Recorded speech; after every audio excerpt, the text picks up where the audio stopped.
guys, welcome you to the Government Jobs Library YouTube channel. So friends, लेखपाल में ग्रामीण परिवेश को लेकर बच्चों को काफ़ी दिक्कतें हो रही हैं। तो हमने आज से ही ये इनिशिएटिव स्टार्ट कर दिया है कि आपको हर कुछ टाइम बाद, एक दिन या 2 दिन बाद, जो ग्रामीण परिवेश है उसके लगभग हर दिन 15 20 30 क्वेश्चंस क्विज के माध्यम से आपको देंगे, जिससे कि आप याद भी आसानी से कर लें और आपको टाइम भी ज़्यादा वो ना करना पड़े। ठीक है, तो चलिए वीडियो को स्टार्ट करते हैं। और वीडियो को स्टार्ट करने से पहले अगर आपने चैनल को सब्सक्राइब ना किया हो तो कर लें, और साथ ही साथ लाइक कर दें वीडियो को, और अपने फ्रेंड्स के साथ ज़्यादा से ज़्यादा शेयर करें। और साथ ही साथ गवर्नमेंट जॉब्स अपडेट के लिए हमारे चैनल को सब्सक्राइब करके रखें। ठीक है ना, तो चलिए फ्रेंड्स वीडियो को स्टार्ट करते हैं। सबसे पहला जो क्वेश्चन है वो है, अधिक उपज देने वाले किस्मों के कार्यक्रम से, ठीक है, जिसे इंग्लिश में हाई यील्डिंग वेराइटीज़ कहते हैं, कृषि क्षेत्र में हरित क्रांति की शुरुआत कब हुई थी? तो हरित क्रांति की शुरुआत कब हुई थी? ठीक है, तो इसकी ऑप्शन दिए हुए हैं 1966, 1970, 1978 या 1987। ठीक है, तो आपको बताना है। तो हरित क्रांति की जो ये है, ये कब हुई थी? अगर आपको आंसर पता है तो नीचे कमेंट बॉक्स में कमेंट कर सकते हैं। ये ऑप्शन ए 1966 में। विश्व में हरित क्रांति का जनक किसे कहा गया है? नॉर्मन बेरलॉक को। ठीक है, और भारत में किसे कहा गया है? एम स्वामीनाथन को। ये दोनों ही चीज़ आपको याद होनी चाहिए। ठीक है, चलिए अगले क्वेश्चन की तरफ बढ़ते हैं। ठीक है, और अगला क्वेश्चन है, गांव में खेती तथा छोटे कारखानों में बालक बालिका श्रमिक की भांति काम करते हैं, वयस्क होने पर उनका क्या परिणाम होता है? ए, कार्य कुशलता में वृद्धि, सेकंड, आर्थिक स्वतंत्रता, थर्ड, परिवार को सहायता, या चौथा, परिवार में ढांचा शरीर में ढांचागत विकृति।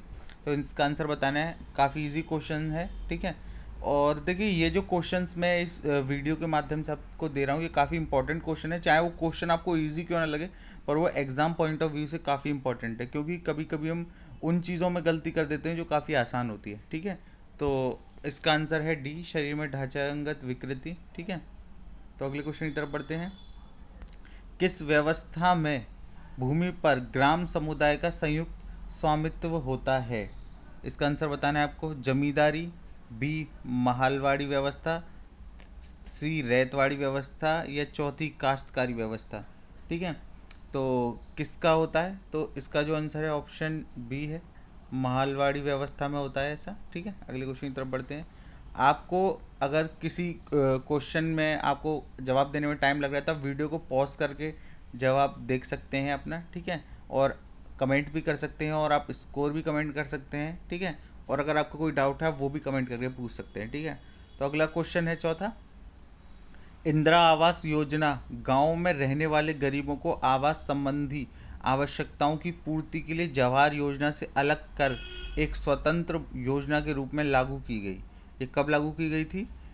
1 जनवरी 1996, 1 जनवरी 1997, 1 जनवरी 1998, या उपरोक्त में से कोई नहीं? तो बताना है आपको कब लागू की गई थी। तो ये लागू की गई थी 1 जनवरी 1996 को। ठीक है, ये देखिए जो भी क्वेश्चन है उन्हें ढंग से करिएगा। ठीक है, क्योंकि क्या होता है, कभी कभी हम थ्योरी तो पढ़ते रहते हैं पर हमें चीज़ें याद नहीं होती, पर एमसीक्यू के माध्यम से आप जल्दी याद कर लेते हैं। ठीक है, और जब आपको रिवाइज करना हो तो आप दोबारा भी ऐसे ही कर सकते हैं। अगला क्वेश्चन क्या है, कृषि में युगम पैदावार का आशय क्या होगा आने से है? विभिन्न मौसम पर दो फसलें, एक ही साथ दो फसलें, अन्य फसलों के साथ एक फसल, या उपरोक्त में से कोई नहीं? ठीक है, तो बताइए इसमें क्या है युगम पैदावार का आशय? तो इसका जो ऑप्शन है वो है टू, यानी कि बी ऑप्शन है इसका, एक ही साथ दो फसलें। ठीक है, अगले क्वेश्चन की तरफ बढ़ते हैं। अगला क्वेश्चन है, उत्तर प्रदेश सहकारी ग्राम विकास बैंक की स्थापना कब की गई थी? तो आपको बताना है कि कब की गई थी इस सहकारी ग्राम विकास की स्थापना उत्तर प्रदेश में।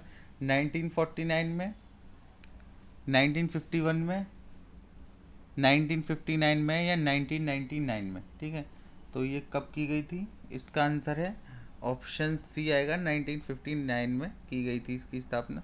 ठीक है, ये आपको याद रखना है। अगले क्वेश्चन की तरफ बढ़ते हैं। गोकुल ग्राम योजना निम्नलिखित में से किस राज्य से संबंधित है? ए, उत्तर प्रदेश, ठीक है, बी, आंध्र प्रदेश, सी, गुजरात, या डी, राजस्थान?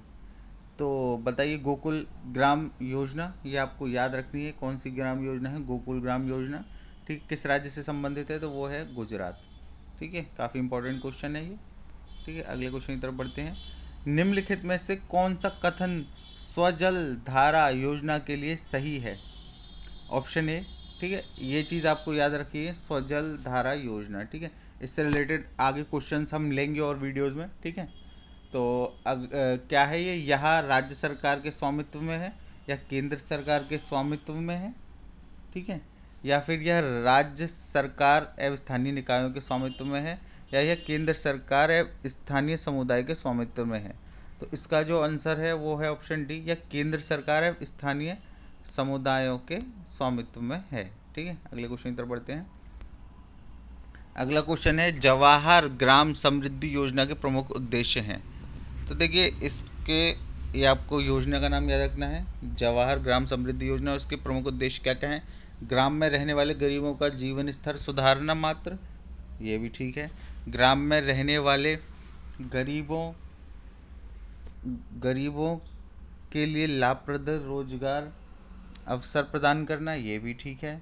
गांव में गरीबी रेखा से नीचे रहने वाले अनुसूचित जाति, अनुसूचित जनजाति तथा शारीरिक रूप से अक्षम व्यक्तियों की आर्थिक मदद करना, ये भी ठीक है। यानी कि इसका ऑप्शन हो गया 4, उपरोक्त सभी। ठीक है, अगले क्वेश्चन की तरफ बढ़ते हैं। अगला क्वेश्चन है, निम्नलिखित में से किस उपकरण का उपयोग भूमापन में नहीं किया जाता है? देखिए, कभी कभी हम क्वेश्चन जल्दी में पढ़ लेते हैं तो हम क्या सोचते हैं भूमापन में किया जाता है, पर आपको क्वेश्चन बहुत आराम से पढ़ना है, क्योंकि कभी कभी हम एंड की लाइनें मिस कर देते हैं। जैसे मैं पूछा, भूमापन में नहीं किया जाता है। ठीक है, तो ऑप्शन ए जरी, बी कपास, सी थियोडोलाइट, या डी पायरोमीटर के किस में किया जाता है, किस में नहीं किया जाता है? ठीक है, तो ये है पायरोमीटर।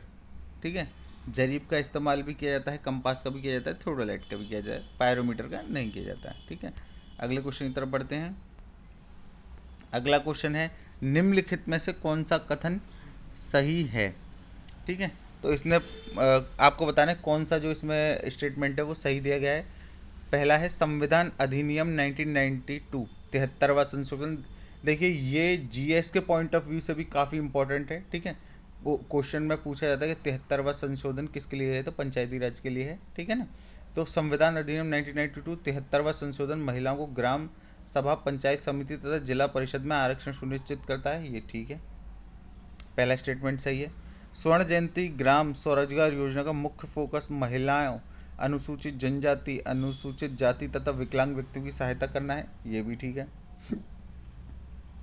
जवाहर ग्राम समृद्धि योजना के अंतर्गत 30% रोजगार अवसर महिलाओं के लिए आरक्षित है, ये भी ठीक है, यानी कि इसमें सभी स्टेटमेंट सही है। ठीक है, अगले क्वेश्चन की तरफ बढ़ते हैं।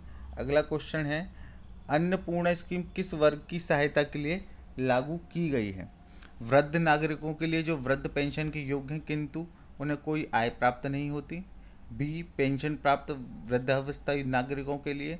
सी अनपढ़ बच्चों के उद्धार के लिए जिनकी आयु 14 वर्ष से कम है, या किसानों को आर्थिक सहायता उपलब्ध कराने के लिए। तो ये जो है अन्नपूर्णा स्कीम किसके लिए है? ये है ऑप्शन ए, वृद्ध नागरिकों के लिए जो वृद्ध पेंशन के योग्य हैं किंतु उनका कोई आय प्राप्त नहीं होता है। देखिए, स्कीम से काफ़ी क्वेश्चन पूछे जाते हैं ग्रामीण परिवेश में। ठीक है, अगले क्वेश्चन की तरफ बढ़ते हैं। देश की ग्रामीण विकास हेतु प्रधानमंत्री ग्राम सड़क योजना कब शुरू की गई थी?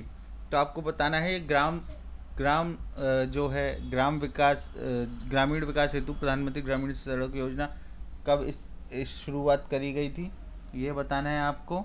दिसंबर 2000, मई 1995, 3 मई 1999, उपरोक्त में से कोई नहीं। तो इसका आंसर है दिसंबर 2000 में की गई थी। अगले क्वेश्चन की तरफ बढ़ते हैं। स्वर्ण जयंती ग्राम स्वरोजगार योजना देश के ग्रामीण क्षेत्रों में कब शुरू की गई थी? इसका जवाब देना है आपको। तो ये कब शुरू गई थी ग्रामीण क्षेत्रों में? 1 अप्रैल 1999 को, 1 अप्रैल 1998 को, 1 अप्रैल 1996 को, या उपरोक्त में से कोई नहीं। तो इसका जो आंसर है वो है ए है इसका आंसर। ठीक है, ये 1 अप्रैल 1999 को शुरू की गई थी। आखिरी क्वेश्चन है, वसूली कीमत सामान्यतः किस स्तर पर निर्धारित की जाती है? बाजार कीमत से कम पर, न्यूनतम समर्थन मूल्य पर, वायदा कीमत पर, या मंडी कीमत पर? तो वसूली कीमत सामान्यतः किस स्तर पर निर्धारित की जाती है? बाजार कीमत से कम पर। ठीक है, तो ये थे आज का क्वेश्चन। कोशिश करेंगे हम क्वेश्चंस को और बढ़ा दें, क्योंकि ये एक इफेक्टिव होता है याद करने का। ठीक है, तो वीडियो को ज़्यादा से ज़्यादा शेयर करें और लाइक करें। ठीक है ना फ्रेंड्स, और जो भी आपके जितने भी आंसर सही हुए उनको कमेंट बॉक्स में कमेंट करना ना भूलें, और कोई भी आपको डाउट है तो वो भी आप कमेंट बॉक्स में कमेंट करके पूछ सकते हैं। ठीक है ना friends, so all the best.